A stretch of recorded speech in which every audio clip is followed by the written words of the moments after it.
Can this be the first title Zalmi gets in about 8-year time span? Welcome to the shiny side. I'm your host, Faris, and we have with us from Bahrain, Imran Aslam.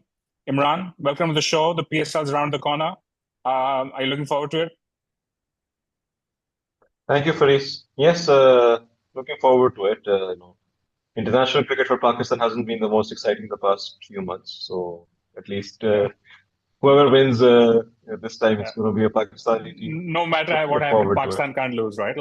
So that's the beauty of it. Exactly. But Yeah. yeah, looking at Peshawar, right? So Peshawar has been that kind of side who finished second in the league. So they won the second PSL that's ever happened. They were pretty strong in the first 3 4 years, led by Afridi and Darren Sammy. But since then haven't been as strong. I think they have a bit of a new look for the last couple of years with Babar Azam, Sam Ayub, Mohammad Haris being the top three. They finished second in the table last time, and they were in the qualifier two against Islamabad United. I was in the stadium for this game. They made 185. Islamabad was 90 for five, but somehow Haider Ali and Imad Wasim managed to win that game. So Peshawar's been a decent side with incredible batting, not so good bowling to be honest, and they just have something missing about them. So how are you looking at the side this time around, Imran? And so I think, similar to last year, they have very, very strong top order. Probably, arguably one of the strongest, if not the strongest top order going around. Yeah. But they definitely still need their bowling to back it up, which is, I think, what was missing last time. Yeah, so if you look at the numbers briefly, right? So last time in Babar, that PSL happened in the middle of Babar's not so good international form, but he still averaged 56 at a stride of 142. We had an incredible PSL. Sam Ayub averaged 30 at a stride of 157. Robin Powell was the third highest scorer, actually, but he's not there anymore.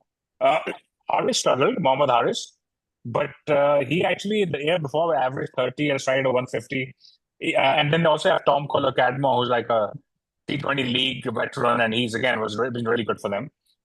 With the ball, they've unfortunately have struggled. Their highest wicket taker last time was Luke Wood, who took 12 wickets at an economy rate of 8.2. And also, if you look at the top wicket takers of the PSL last time, this team made it to the top two, but they had nobody in the top 15. This shows you how weak they were. Simon, you were the second highest wicket scorer Yeah. to crying out loud. So anyway, that's the sides. I think what we should probably do is just get straight to it and have a look at what we think their side would be. So on your screen, what I have is what I think will the likely 11 be. So the guys who I've kind of, I guess, in italics are the ones who have actually just joined the side for the first time. So Saim, Babar, Mo Haris is a pretty, I mean, that's my dream top three for Pakistan, right? So it's a pretty impressive top three. Yeah. TKC for in the PSL has been immense. Um, and then there's George Linda, who actually just got added onto the squad recently. But I think one problem Zalmi has is, and we look into it, is they have very few all-rounders. So that's why this guy probably makes the 11. We'll talk about it. Mitchell Owen, you know Mitchell Owen is Imran. He's the guy who, in this year's Big Bash, he actually played and scored 100 in the final. And the legend is that there's this massive fan Yeah. poster in the Hobart Stadium where where there's a match happening, and this Mitchell Owen is a little kid sitting in the background. Like you can actually see him in the poster. And now he's grown up to play for Hobart Hurricanes and actually won the big match for them in the century. So he's in great form. Uh, then we have Abdul Samad, who just played for Pakistan. Al Zaridos from the West Indies, Mohammad Ali Daisy, who's been with Multan. Then Ahmed Danyal, Sufyan Mukim. So Imran, how do you look at this 11? Yeah, so again, a strong top four, top five, definitely, right? Like you said, very, very strong, especially. Well, it would be interesting to see how Sam comes back from his injury. This is going to be his first Yeah. outing since he got injured. There's So a it will be interesting possibility to he see may how not he even comes play back. the first few games, by the way. We don't know that yet. Yeah. Yeah. So that obviously is a big question mark, but hopefully, Sam is back to full fitness and he regains his form. If so, definitely, a very strong top five there. Yeah. In the bowling, we've all seen what Sufyan Mukim is capable of. About the only bright thing out of the New Zealand series as well. Yeah. So they have that covered. Ahmed Danyal also adds another element. So I think again, I think they don't have the right as strong a bowling as they're backing. That's going to be again a Yeah, question especially mark the for pace them. attack, right? So now with Mehran Mumtaz as well in the reserves, they actually have a pretty good spin contingent, but the pace bowling is where I think Yeah, there's a real drop yeah, off. So Mohammad Ali Daisy, by the way, Mohammad Ali, he's actually played for Pakistan. He was the top wicket taker of the PSL last time for Multan. But if you actually dig deeper, his record in Multan was excellent, but he would struggle outside, especially in Islamabad. And now Peshawar's home ground is Islamabad, so they probably play something like 7 out of 10 games in the Pindi Stadium.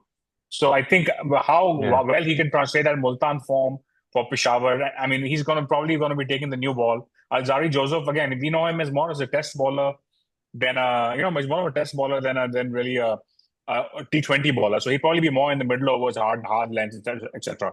But I feel like Mohammad Ali is probably going to be key with the new ball. Yeah, he will be key. Obviously, Ajari Joseph brings the pace element into the mix, and especially on Islamabad's flat track, where you, obviously it's always been a very high scoring ground. It would be he can potentially be useful, I'd say. So Abdus Samad is, a lot of the new talent that comes out of Pakistan, so-called explosive talent, are actually top order guys, but he's someone who's actually done quite well at number 6 in the Champions Cup and not as well in the National T20. He obviously got a couple of games for Pakistan against New Zealand, didn't do much, but I'm really excited to see how he can do at number 6. And again, him being in the 11 is not a sure shot, but I would like to see him there from a Pakistan point of view purely. So I hope we play him.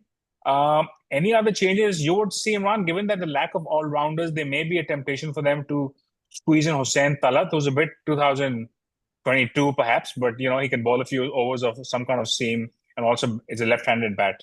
Would you make any changes to this, or do you think this is pretty much what they'll go with? No, I think most likely this is what they would go with. Again, the question mark about science fitness is a big question mark, and that might allow them to open, or they might, if Simon's not fit or Simon doesn't back to full fitness, then there's a case of maybe opening with the Najib Zadran, and then you'd have to probably swap out, I guess, Alzari Joseph So for Mitchell, a by the local way, player. Mitchell on in the Big Bash also has a track record of opening as well, so he could potentially go to the top of the order if Simon is not available. Yeah, that could be another option. Yeah. That could be another option. But I think And- I would be keen to get Najibullah in for a couple of games as well, for sure. We yeah. will see what he's given. Also, by the way, one of the shower players had actually backed out, so they still have the option of picking up supplementary player.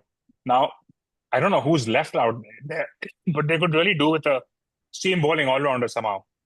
So I know Fahim Ashraf and the others are all picked up already, but I feel like if somehow they can add Yeah. either a tier one quick or a seam bowling round, it'll really help with the balance of the side.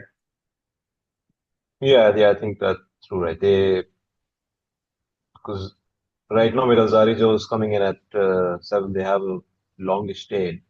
Yeah. So there's definitely need for an all-rounder there. Okay, cool. I guess before we wrap up, Imran, with Peshawar, where do you think they will land up? Would you say top 2, top 4, or won't qualify? What's your take?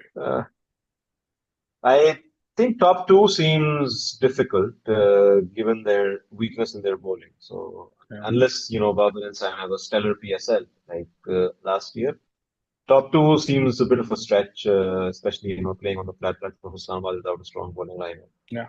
Uh, You know, not, yeah, go ahead.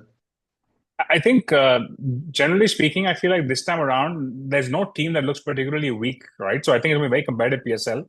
But I think Yeah. given that the PSL is happening very late at the end of the season and the pitches may be a bit drier, I feel like spin could play a bigger part. So I think the more the ball spins, the more Zalmi come into it because the pace attack is obviously really weak, but they potentially maybe have the best spin attack with both Sufyan Mukim, Mehran Mumtaz, and then again George Linder from South Africa as well. They also have Simon Yu, by the way And who Sam was as well, consistently exactly. Yeah. bowling in the power play last time. So you're looking at Yeah. potentially 12 plus overs of spin if the conditions allow for that. Yeah. So So if the pitches start to take turn, then yes, definitely they do have a stronger case there. but those of you watching, if you have a view on where you think Peshawar will end up, please leave a comment. And Imran, thank you for being on. Thank you, Faris. We'll be back Yeah. with some more previews. In the meantime, stay tuned for Shiny Side.